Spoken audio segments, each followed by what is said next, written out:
Is it cheating to help your students do better? And how much is helping? If you're assisting them in an SBA, how much is too much assistance? At what point help turns to cheating? And I guess that's a question that they're answering right now in Jamaica, where we saw some teachers admit that they're helping their students and fixing up their SBAs a little bit more. And if you're thinking through their thought process, you can understand the point they're trying to make.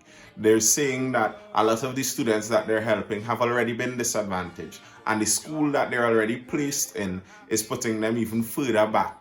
And if they allow them to go through with this SBA like this, it's a sure feel for them. And that sounds very understandable to me. With their own reputations and that of their schools on the line, many teachers have been making significant adjustments to school-based assessments for Caribbean secondary education certificate candidates to ensure good pass rates and a suitable school ranking when the dust settles. The SBA is the coursework component of the exam, and I think most of us know that.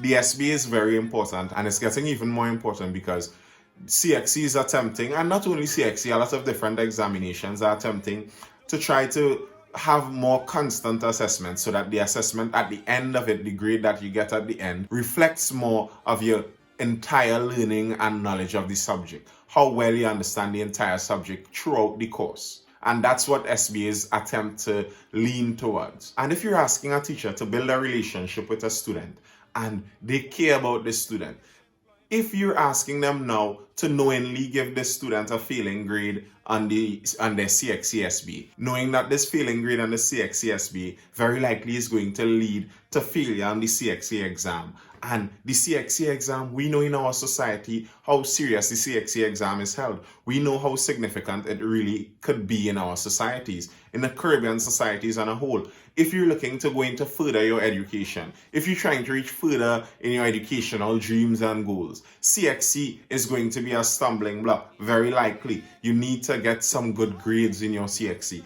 If you want to go and get a job, you have to have your 5 CXC passes. The minimum may have been 3 at a time, but very few jobs are even taking 3 CXC passes now. So these CXC passes are literally a judge, a yardstick on your entire intelligence for the rest of your life. This is a stigma that you can carry around for the rest of your life. So if we're telling teachers to build a relationship with their students, don't we expect the teachers to care so much about their students that they are willing to try to help them out in such a circumstance like this, especially with a pandemic? And already what we're seeing with the pandemic that is being said over and over the world over, the people in the more underprivileged, the people in the poorer situations, they are the ones that suffer the most. And from even before that, they were already the ones that were suffering the most. And that's what these teachers are saying. Hey, if you like the video, click that like button, like the video, leave a comment, tell me what you think, especially if you reach the end, tell me what you think about the entire video. Give me a topic that you'd like to hear me speak about.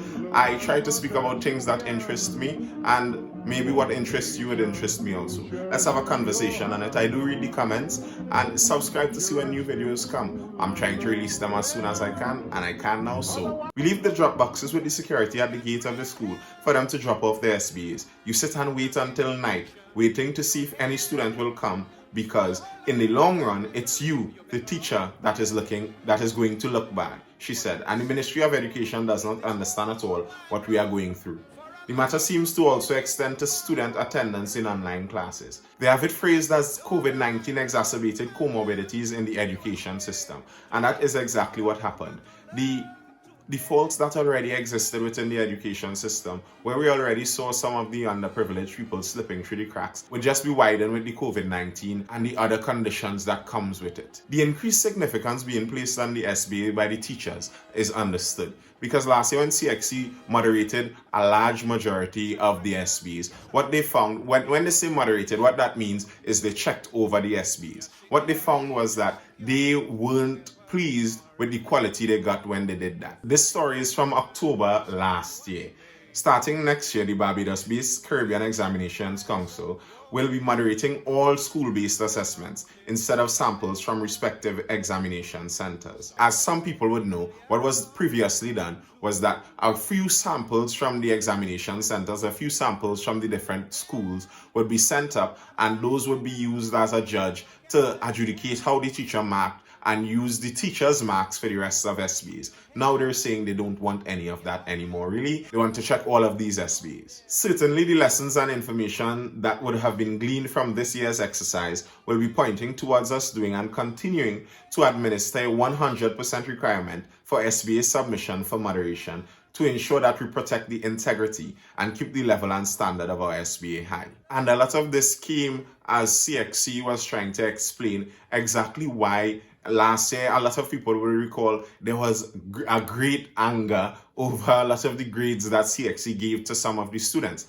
And this was part of the reasoning that CXC gave. They were saying that the teachers set up some of these students. According to Beckles, he is the chairman of CXC, who also happens to be the vice chancellor of UE. So he is in control of the Caribbean examination as you leave secondary school, and he's also at the top of the tertiary education level too. So he's in quite a position there in education. According to Beckles, the review found that students were being given false expectations about their performances, and so there would be need for improved communication in the submission of grades, including workshops with teachers. He also urged Caribbean people to guard against the culture of predictability in examinations. Right. So the teachers, he said, were marking the students so easy that these students went into the exam expecting a certain grade because of the marks they got from the teachers, and it was incorrect. And what CXC is really trying to do there is save face for themselves. You see, an exam like CXC only really works because of trust in it. People use CXC because they have trust in CXC. An employer believes when they see a 1 in CXC in maths that this person actually knows the concepts of mathematics. If people stop believing that and stop having trust in this examination council and this examination system, the exam becomes pointless and nobody would care to do it anymore. And then CXC as an entity would fail. So what they're trying to do is build up confidence in their examinations again. Hey, our examinations can't just be passed by anyone. The teachers aren't just allowing students to pass the exam. So we're going to get stricter with the SBAs. And as they got stricter with the SBAs, now, as we saw in Jamaica, some of the teachers are admitting that we are actually helping the students more in the SBAs now. And if we're being honest, many of us would know that many teachers in many schools do this also. This isn't something new. This isn't some new revolutionary practice. Teachers do help a lot with SBAs, and some teachers help more than some. And where the line exactly is between helping and cheating sometimes could be a little blurred. The CXC chairman also gave a warning of the Caribbean culture and to move away from the culture where we expect the predictability of the exams. And that is exactly one of the faults that the lecturers that responded to this whole furor that was raising, that's exactly one of the points they made. They phrased it like it's a big joke. Students matriculating as undergraduates at the tertiary level are increasingly presenting with skill gaps not consistent with their qualifications obtained in high school exit examinations, and many are unprepared for the intensity and academic rigor expected at that level, some university lecturers say. There's too much attention being placed on getting grades and not so much on the development of the students. What we are seeing now is because of that, you may have a student getting a grade 1 in their exam, but they really don't know anything. Put the concepts of the exam in a different context and they are completely lost, one university lecturer said. Now, most people who know a few things about the education system know this is a complaint that many people have been giving for the longest time. The emphasis that we all have given to doing good in the grades in CXC often works against people gaining actual knowledge from going through the subject. Because what people are looking for is as many shortcuts and smart techniques they can find to do good in the grade, to get the grade as high or, well, low because it's a 1 you want, to get that grade right there and let everyone know that I am smart, so you can let me into whichever tertiary institute I want to get into, or so I can get a better job and get a better pay. It's not really something that is not understandable. We can understand why it's that way. Now, how exactly do we solve that? They contend that there's too much emphasis on the grades students receive and not enough on the quality of learning. We look at the grades, but we never look at the outcomes. They go into jobs, but how do their employers view them? Can they also go elsewhere with these qualifications? One lecturer reasoned. And there must be some way for us to get into the more critical thinking and teaching how to critically think within our school systems. But Even as the pandemic moves on, it seems like we're getting just deeper and deeper into the old school style of teaching where we're trying to pass these grades. Nearly every form of teaching now seems to be as it will the get good grades quick scheme.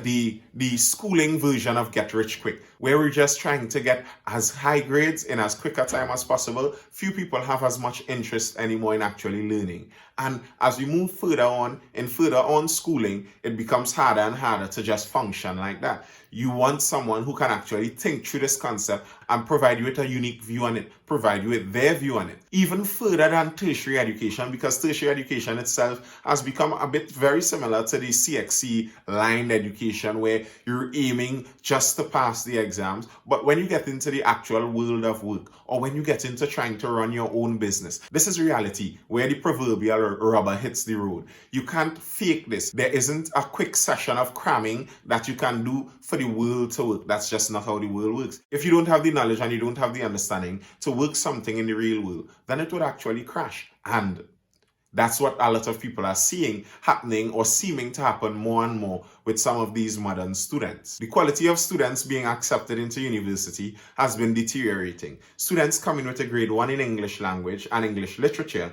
and they can't write a sentence in English. Bemoan the educator. A lot of the educators, in their complaint when they were speaking about this, particularly what they complained about were the students' ability to express themselves, to speak and to write, to express themselves in the English language. And this seems strange when you consider that people seem to be communicating now more than ever. There are so many different social media around that you would think that this younger generation is supposed to have a pretty good handle on communication, but they don't. Why? Because a lot of the times they don't have some formal understanding of this. The communication that we do a lot on social media oftentimes is incomplete. It's sometimes incoherent, and only a few people could understand exactly what you're saying. People within your in-crowd. That's some of the benefit of English language. That's some of the benefit of learning how to speak, how to write. That my views can now be expressed so clearly that a wider range of people may be able to understand and relate to them.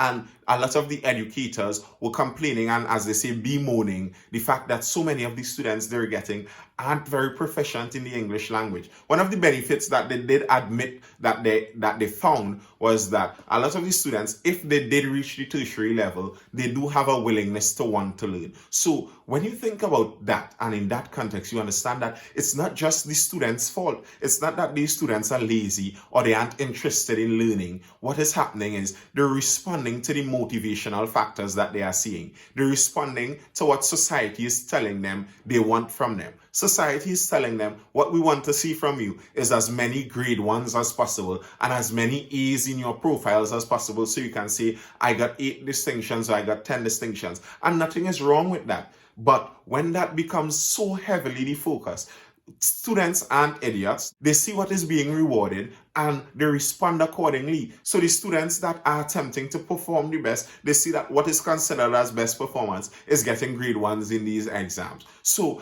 it's not a matter of trying to learn a wide range and understand these concepts. It's trying to find out what this core knowledge is that I need to know so that I can put it onto this piece of paper so that when they grade it, I'll get a grade 1 and these A's in my profile. The problem of the rubber meeting the road is seen in the end of this article, where we see the head of the private sector organization of Jamaica, CEO Dennis Chung, agrees with the lecturers that many graduates at both secondary and tertiary levels lack the requisite competence congruent with their academic qualifications when seeking jobs. Many of them are not sufficiently prepared for the world of work in the way they express themselves, and level of grammar is not the best, Chung said. He believes the problem will likely worsen due to the limitations placed on the education system by the pandemic. In the last year, there have been no face-to-face classes, and this could significantly impact the labor market and national productivities in years to come. All the private sector will do is automate, and given the virtual environment in which we now operate, we can work with persons from other countries, he cautioned. Now, this is a warning. This is a warning by the private sector. This is where reality is. And usually the private sector isn't going to hire you just only because you have a 1 or a 2 or whatever the distinction may be. The private sector wants to know that their business can be done. And if eventually what starts to happen is people cannot trust the grades that they see in the CXC exams, they are going to go outside from it. People are going to look for different things. And we already see that many institutions and many companies in other parts of the world are starting to bypass what would have once been official educational accreditations and are looking to find ways that they can test the competence of their employees before they hire them. Because competence is the more important thing. Knowledge of the subject area. Learn what you actually want to do. Learn about it. It's not just about passing the exam, but societal pressures just work in the way societal pressures work. In Jamaica, one of the problems they find is that the schools have a ranking of how they do every year. And that isn't unique to Jamaica. Pretty much any place that has an examination, uniform examination that they can compare with each other, there would be some ranking or the other. And this ranking automatically does something to the mindset in these schools. The ranking that says this school gets all the poor passes in CXC, they get the least passes, so this is a bad school. So students that get sent to that school would be seen as bad students, and then they are more motivated to not do well because I'm already stigmatized for this. And it becomes a negative feedback loop of demotivation. CXC responded to the teachers that said they were fixing up these students' grades. And they didn't say whether they would mark the SBAs harder or not. And that would be very interesting to find out because there is some serious repercussions for this. If teachers are basically doing some SBAs for some students, while some students are struggling, and I've seen it where some students say that their teachers are purposefully marking their SBAs harder than before because what they're trying to do is cushion the blow that when these SBAs get sent up towards CXC, they would see that, hey, these students were marked hard, maybe we can raise their marks. But if some of these students are being marked harder for their legitimate work, while these other students are getting their work done for them by the teachers, and understandably the teachers are doing this trying to bring about some sense of fairness and also trying to save their own face a bit, then that is actually making it a bit unfair for some of the students that actually did the hard work. Granted that they may have been in a more privileged situation. And that whole situation gets very complex when you think about it there. Where is the fairness in all of this? This student may have had it lean towards their benefit before because of the situations of where they are born and what school they went. So they already have privilege in doing this SBA. But now they have to do the entire SBA by themselves and they're getting marked harder on this SBA. While these other students were born into an underprivileged situation and now because of connectivity issues during the pandemic, they can't even be in class as much. But now their teachers are basically doing the majority of their SBAs for them. So they don't actually have to do that work. Where's the fairness in that? And then in the long run, does it actually work to help these students by doing these SBAs for them? Does it actually benefit them in the long run, even if they do get a better grade? But now they are incapable of keeping up with the work that the grade says they are able to keep up with. Steering clear of labeling the practice as cheating, Manning, who is the CXC Director of Operations, she said that such action was the choice of the teacher, adding that it was unfortunate, especially given all the support and training that the regional examination body provides for teachers regarding the treatment of SBAs. We always have a choice. So if all of this is happening, that is the choice the teacher would have made, and we could not be in agreement with that, she said. What value would that be for the student based on the fact that a student may use their qualifications to facilitate matriculation into further education or to seek a job? Will they be able to perform the functions as requested by the employer? Manning asked. When the question was raised to her about the school rankings and the stigma that causes, it was pointed out by her, and it was also previously said by the chairman of CXC, that the fault in this doesn't lie with CXC and the body of CXC itself. The fault in that lies with the education system on a whole and how each individual country chooses to run their education system. And of course, that has a lot of truth to it. The fault isn't with the examination itself. The fault is with the entire schooling system and what we allow and what we perpetuate. But the nature of the exam also causes some of this. The president of the Caribbean Union of Teachers, Garth Anderson, he said this issue is much broader. We have to examine carefully how we evaluate our schools. We have to look at the input in terms of resources and ultimately the final product. People look at CXC pass rates, but that is very limited, he said. For Anderson, other certification and assessment bodies, such as vocational assessments, and city and guilds should also be considered. And that is a good point. A large part of the problem is linked to just that. the fact that there's really one main examination result that is looked at in the Caribbean. And if there's some diversity in that sense, if there are some different evaluations that are used, if there are multiple evaluations that some students can see, if I do not choose to go down this path with the CXC board, maybe I can choose to go down this with someone else. Maybe I can study a vocational something and I can have a qualification in that. And this qualification means as much as the CXC qualification. When students who cannot read are placed at a school and you get those students to start reading, you would have added value to those students. But that is not assessed in the present approach, he said. This results, he said, in demoralized teachers who are at the same schools that do not have all the resources. Noting the situation is common in the Caribbean education system. Those members of the public who are not aware of these deficiencies between the system will no doubt criticize and label schools, teachers, and students, which is unfortunate. And that is the perpetuation of this cycle, where you have demotivated teachers in schools that are seen as badly performing, and the motivated students are being placed in the same school. And even the progress that can be made with these students would not be recognized similarly, because all of it is tested on the same metric, the same CXC, and that is what their value is estimated on. Now, the solution for all of this may not be as simple as a lot of people may want it to seem, and it isn't one that can easily be done, because there is some fact to the matter that different people perform differently on different exams, and different people have different abilities in different subject areas. And so there would always be some difference. And once there's difference, we can compare. And comparisons can be hurtful, and comparisons can cause stigma. And I'm not sure if there's fully anything we can do to make these comparisons disappear. But what can be done is we can allow that the comparisons not only be made in direct, simple form, that we can allow that people would have more opportunities to expand what they can learn on and maybe build their knowledge greater in different avenues. Tell me what you think about that.